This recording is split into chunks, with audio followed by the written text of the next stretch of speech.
सिर्फ एहसास कि तुम पास हो, बस सिर्फ एहसास के नजदीक हो तुम।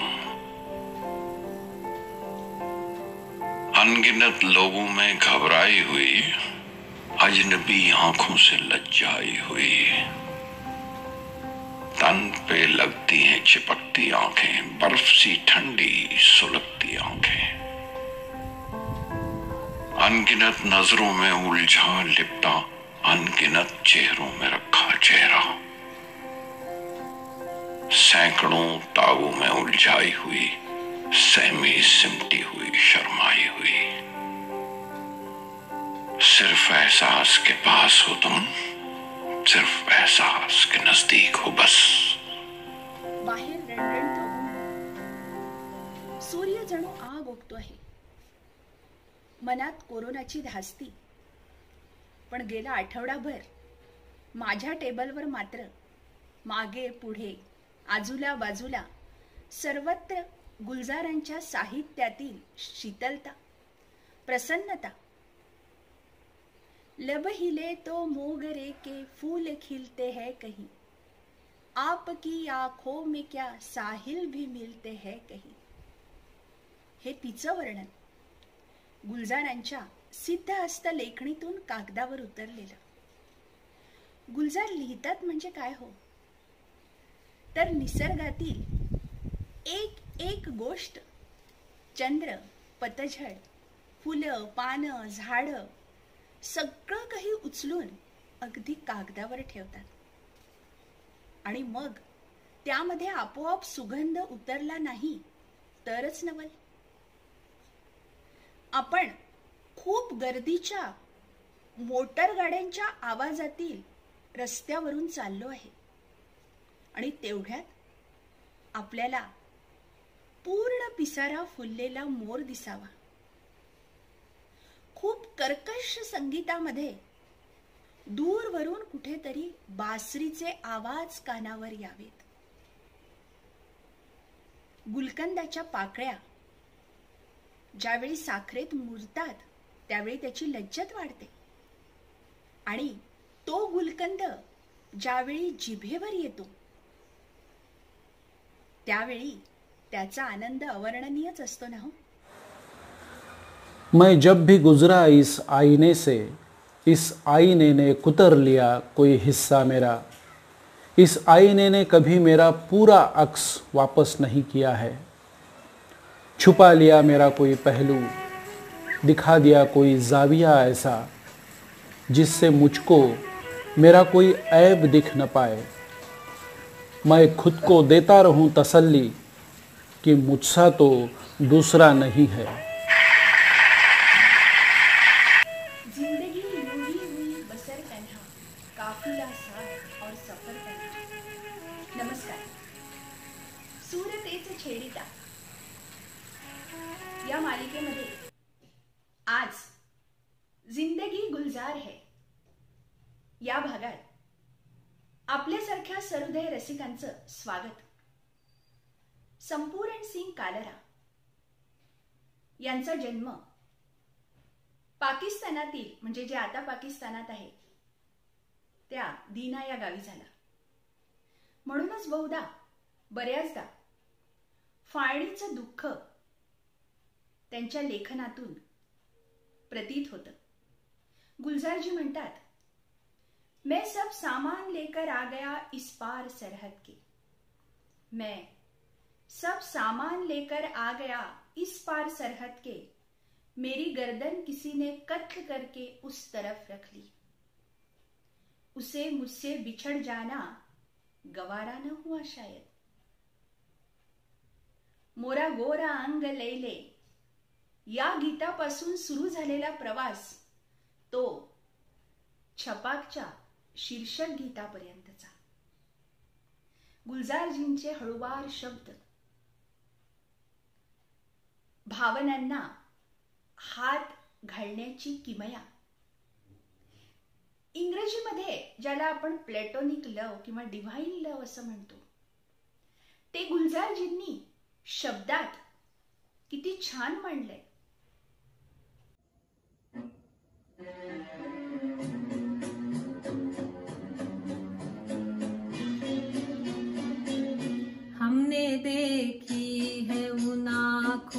की महकती खुशबू, हाथ से छू के इसे रिश्तों का इल्जाम न दो।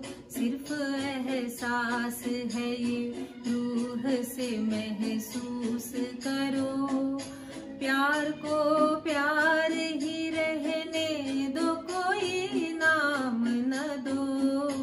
हमने देखी है उन आँखों की महकती खुशबू, हाथ से छू के इसे रिश्तों का इल्जाम न दो। हमने देखी है।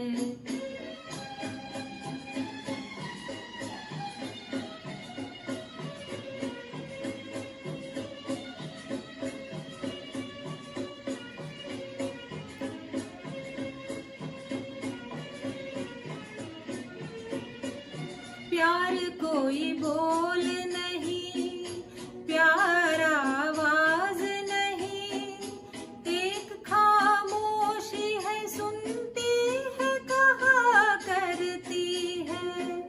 ना ये बुझती है, ना रुकती है, ना ठहरी है कहीं। नूर की बूंद है, सदियों से बहा करती है। सिर्फ एहसास है ये, रूह से महसूस करो। प्यार को प्यार ही रहने दो, कोई नाम न दो। हमने देखी है।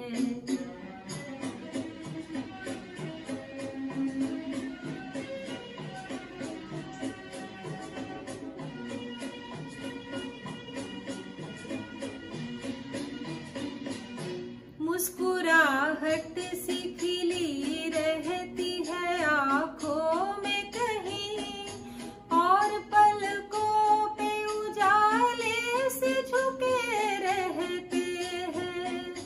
होठ कुछ कहते नहीं, कांपते होठों पे, मगर कितने खामोश से अफसाने झुके रहते हैं। सिर्फ एहसास है ये, रूह से महसूस करो। प्यार को प्यार ही रहने दो, कोई नाम न दो। हमने देखी है उन आँखों की महकती खुशबू, हाथ से छू के इसे रिश्तों का इल्जाम न दो। हमने देखी है उन आँखों की महकती खुशबू, हाथ से छू के इसे रिश्तों का इल्जाम न दो। हमने देखी है।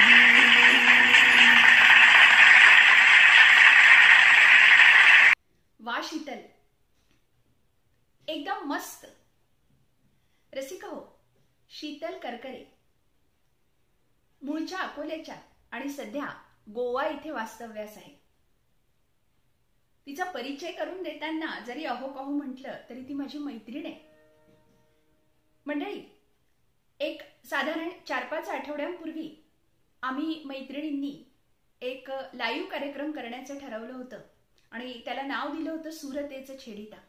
यामध्ये माझ्या सगळ्या हौशी गायिका मैत्रिणी होत्या आणि मग पुढे या संकल्पनेला थोडं वेगळं स्वरूप मिळालं.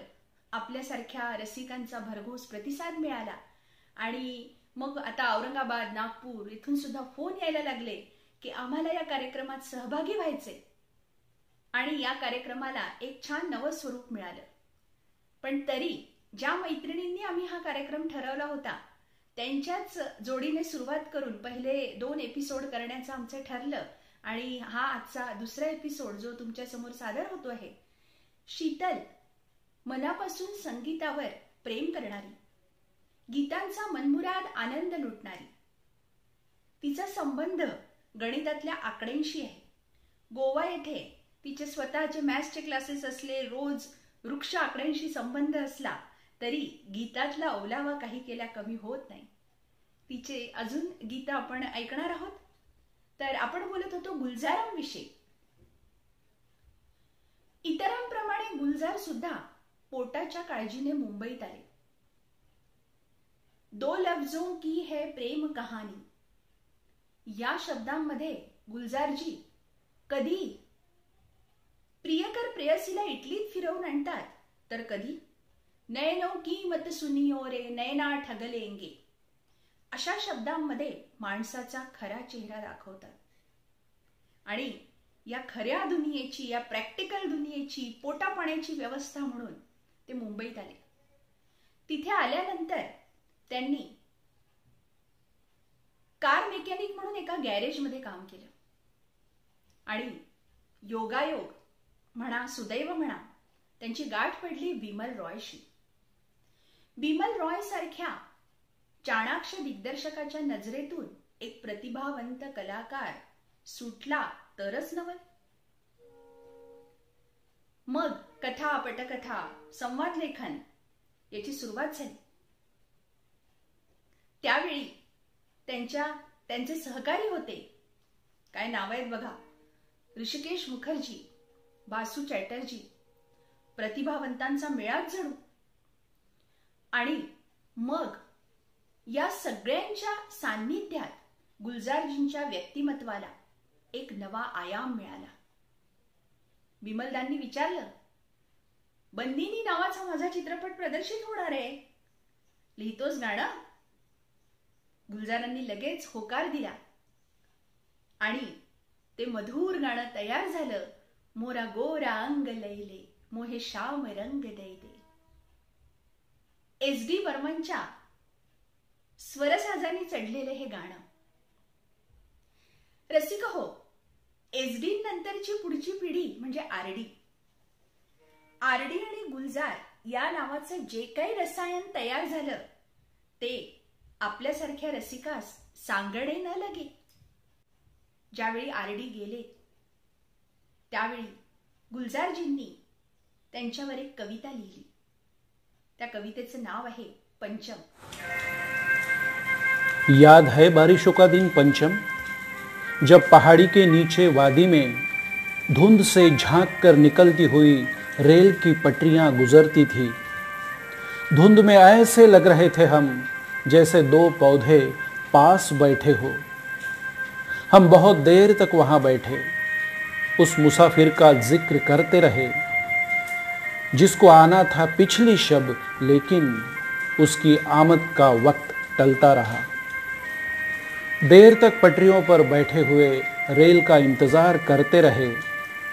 रेल आई ना, उसका वक्त हुआ और तुम यूं ही 2 कदम चलकर धुंध पर पाँव रख के चल भी दिए. मैं अकेला हूं धुंध में पंचम, मैं अकेला हूं धुंध में पंचम. आशिष मालशे यांचं काव्य वाचन होतं. आशिष सॉफ्टवेअर क्षेत्रात जरी कार्यरत असेल तरी साहित्याशी त्यांचा अतूट संबंध आहे. कधी ते कीर्तनकार असतात, तर कधी लेखक असतात. आणि ज्यावेळी गुलजारांच्या कवितांचं वाचन करायचं असं वाटलं त्यावेळी माझ्या समोर प्रथम नाव आलं ते आशिष मालशे यांचं. भारदस्त आवाज श्रोत्यांना कायम आकर्षित करत आलेला. आशिष मालशे आणि मी आकाशवाणी सोबत काम केलंय आणि तिथूनच गेली 10-12 वर्षांपासूनची आमची ओळख. आणि अजून अशा काव्यांचा आस्वाद आपण आशिषच्या काव्य वाचनामधून घेणार आहोत. मला पडलेला एक प्रश्न आहे की मासूम मधलं तुझसे नाराज नहीं जिंदगी या गाण्याला नेमकं कोणत्या बरं कॅटेगरीत बसवायचं? तुम्ही विचार करून बघा. परोपकार करणारे, दुसऱ्यांसाठी नेहमी जीवन जगणाऱ्या कॅटेगरी, खोटं खोटं जगण्याच्या कॅटेगरी, की सुखाच्या वेळीही भोगलेल्या दुःखाचा किंवा येणाऱ्या दुःखाचा माणूस विचार करतो. नातेसंबंध टिकवताना सध्या तुमचा कोणता मूड आहे बघा, कोणत्या कॅटेगरीत बसवता. तुझसे नाराज नहीं जिंदगी, हैरान हूँ मैं, हो परेशान हूँ मैं। तुझसे नाराज नहीं जिंदगी, हैरान हूँ मैं, हो परेशान हूँ मैं। तेरे मासूम सवालों से परेशान हूँ मैं, हो परेशान हूँ मैं। जीने के लिए सोचा ही नहीं, दर्द संभालने होंगे। जीने के लिए सोचा ही नहीं, दर्द संभालने होंगे। मुस्कुराए तो मुस्कुराने के कर्ज उतारने होंगे। हो मुस्कुराऊं कभी तो लगता है जैसे होठों पे कर्ज रखा है। तुझसे नाराज नहीं जिंदगी, हैरान हूँ मैं, हो हैरान हूँ मैं।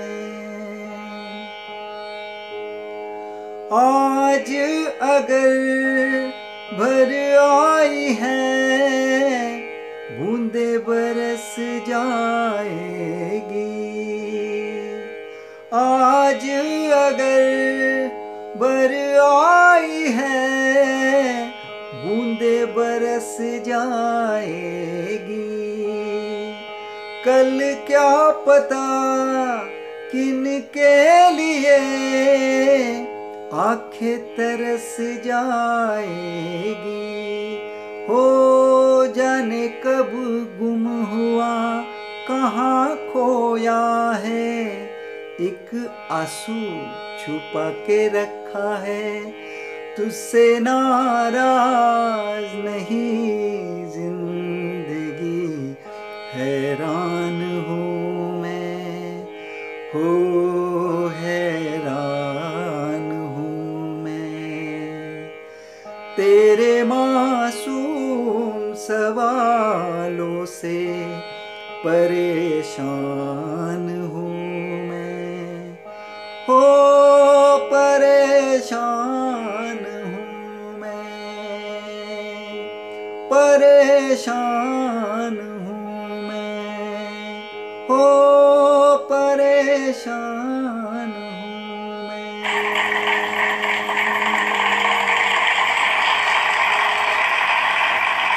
वा नाना, मस्त गायलास. प्रोफेसर नाना भडके हे अकोल्यातील संगीत क्षेत्रातील अग्रणी नाव. रसिका हो, साधारण 15 वर्षांपासून मी नानाचं गायन ऐकते आहे. शास्त्रीय आणि उपशास्त्रीय संगीताची बैठक, सुगम संगीतावर प्रभुत्व ही त्याची वैशिष्ट्ये. आणि तो एक लोकप्रिय गायक आहे. तसंच अकोल्यामध्ये किंवा अकोल्याच्या बाहेर त्याच्या ज्या मैफिली होत असतात त्या मैफिली त्याने आजवर गाजवलेल्या आहेत. नानाच्या अजून गाण्यांचा आपल्याला आस्वाद घ्यायचा आहे आणि पुढे सुद्धा त्याच्यासोबत काही गाणी करण्याचा माझा मानस आहे. बघूयात कसं जमतं ते. गुलजारांची पूर्ण फुललेली प्रतिभा आपल्याला बघायला मिळते ती आंधी आणि इजाजत या चित्रपटांमधून. 1975 मध्ये आंधी हा चित्रपट प्रदर्शित झाला. त्यानंतर गुलजारांचे कितीतरी चित्रपट आले आणि गेले, पण आंधीची जादू काही कमी झाली नाही. काय आहे, गुलजारांची गाणी ही मुळातच अर्थपूर्ण आणि काव्यात्मक असतात.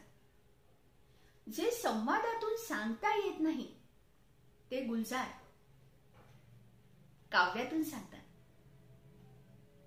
आणि म्हणूनच त्याला एक खास असा गुलजारी टच असतो. मिडास स्पर्श ज्याला आपण म्हणू शकू, असा एक मिडास स्पर्श असतो. गुलजारांच्या संवादांच्या बाबतीत सांगायचं तर आंधी हा माइलस्टोन चित्रपट. सुचित्रा सेन आणि संजीव कुमार, JK आणि आरती दोघं एका वळणावर भेटतात आणि शब्द कागदावर उतरतात. संजीव कुमार म्हणतात, कुछ कमजोर हो गया हूं. तेव्हा ती चटकन म्हणते, किती अर्थपूर्ण आहे बघा, नहीं कमजोर नहीं हो, तुम तो कभी कमजोर नहीं थे, सिर्फ दुबले हो गए हो कुछ. तसंच एका वाक्यात सारा भूतकाळ आणि वर्तमान काळ चित्रपटातला बघा, पूर्ण चित्रपटातला ज्या ठिकाणी पकडला गेला आहे तो संवाद संजीव कुमारच्या तोंडी आलेला आहे. तो संवाद असा, संजीव कुमार परत एकदा सुचित्रा सेनला म्हणतात, काफी कामयाब हो तू, लंबा रस्ता तय कर गई. आणि पुढे एक वाक्य जोडतात, मैं बहुत पीछे रह गया हूं. राहुल देव बर्मनची अप्रतिम धून, त्यांच्या नेहमीच्या फास्ट म्युझिक आणि रिदमच्या करामतीपासून दूर.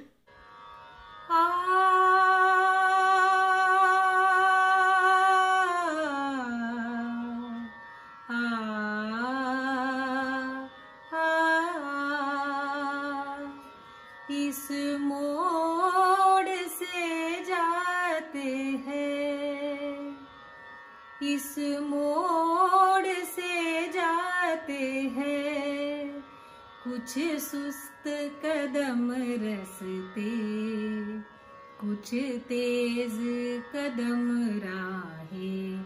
ये पत्थर की हवेली को शीशों के घरौंदों में, तिनकों के नशे मन तक इस मोड़ से जाती है. इस मोड़ से जाते हैं, कुछ सुस्त कदम रसते, कुछ तेज कदम राहें. एक दूर से आती है, पास आके पलटती है, एक राह अकेली सी, रुकती है ना चलती है. ये सोच के बैठी हूँ, एक राह तो वो होगी तुम तक जो पहुँचती है, इस मोड़ से जाती है. इस मोड़ से जाते हैं, कुछ सुस्त कदम रसते, कुछ तेज कदम राहें. इस मोड़ से जाते हैं.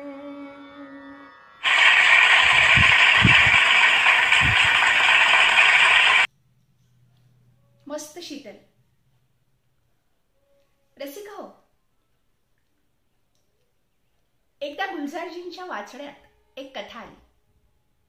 ती होती बंगाली लेखक सुबोध घोष यांची, आणि कथेचे नाव होतं द वेटिंग रूम.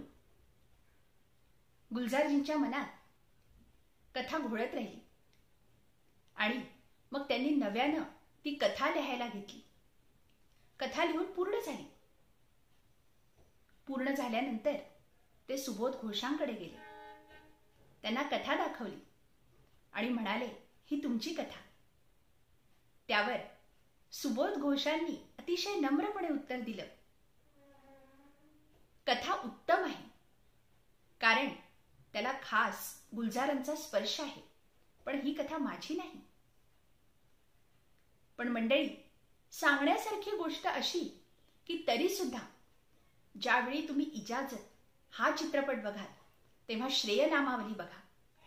श्रेयनामावलीमध्ये कथा या समोर नाव येतं सुबोध घोष.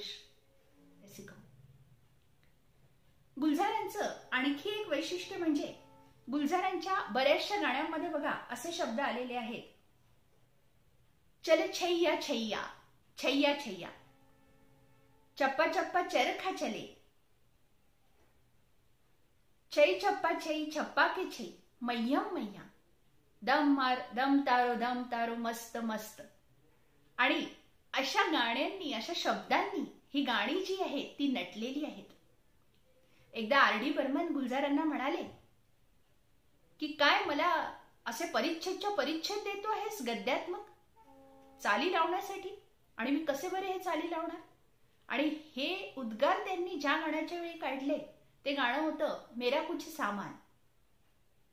आणि मेरा कुछ सामान या गाण्याला रसिको राष्ट्रीय पारितोषिक मिळालं.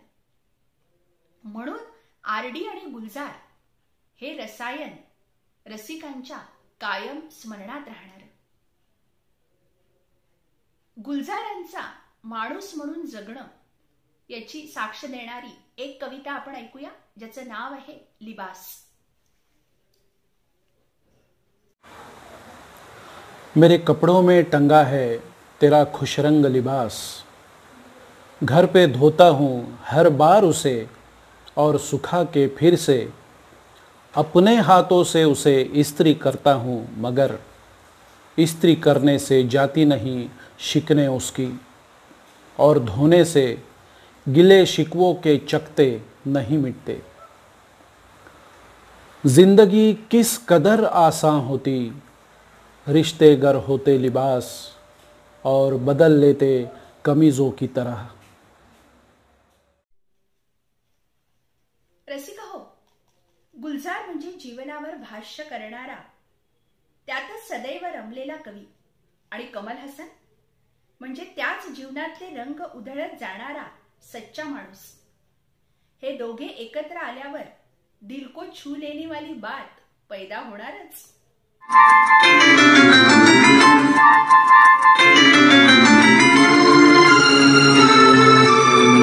हमने बहाने से चुपके जमाने से पलकों के पर्दे में ढल लिया. हमने बहाने से चुपके जमाने से पलकों के पर्दे में ढल लिया. तेरा सहारा मिल गया है जिंदगी, ला ला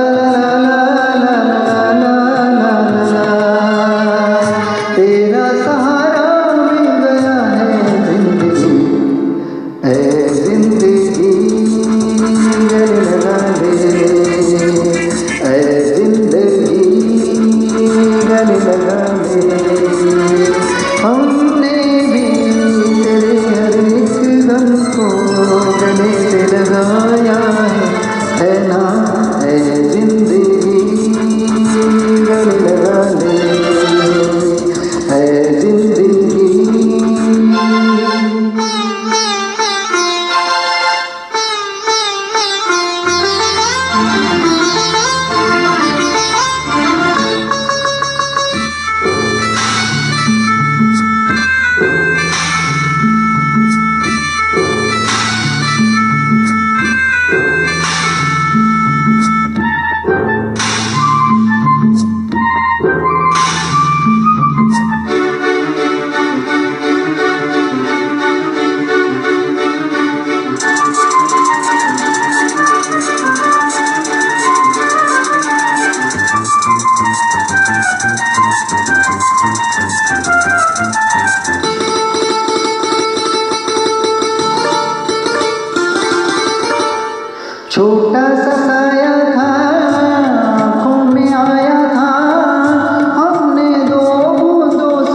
आपण जो भरघोस प्रतिसाद देत आहात त्याबद्दल मी आपली मनपूर्वक आभारी आहे. आज जिंदगी गुलजार है या कार्यक्रमातून आपण थोडाफार गुलजारांच्या जीवनाचा आढावा घेण्याचा छोटासा प्रयत्न केला. रसिकांच्या भावनांना खास गुलजारी टच लाभल्यानंतर त्या भावभावनांच्या कल्लोळाला एक लय प्राप्त होते. ती गाण्यांच्या रूपातून रसिकांच्या मनात कायमची घर करते. गुलजार यांच्या लेखणीची जादू अशी रुके रुके से कदम ऐकल्यावर आता ज्यांची 50शी पार झालेली आहे त्यांचा जीव कासावीस होतो. कजरा रे किंवा घुटता है दम दम हे गाणं ऐकताना अगदी 5वी 6वीतला मुलगा सुद्धा हरवून जातो. ऐ वतन मेरे वतन आबाद रहे तू या गीतातील देशभक्ती असो किंवा उंगली पकड़ के तूने चलना सिखाया बाबुल या गीतातील वडिलांच्या प्रेमळ भावना असो, हे सर्व नेमक्या शब्दात पकडण्यासाठी ते टिपण्यासाठी गुलजारच हवे. Only Gulzar can do it. जिंदगी गुलजार है हा आमचा कार्यक्रम आपणास कसा वाटला ते आम्हाला नक्की कळवा. तुमच्या उपस्थितीशिवाय आमचा कार्यक्रम पूर्ण होऊ शकत नाही. पुन्हा भेटूया अशाच नितांत सुंदर कार्यक्रम. दो नैना और एक कहानी, दो नैना और एक कहानी, हो थोड़ा सा बादल थोड़ा सा पानी और एक कहानी. दो नैना और एक कहानी.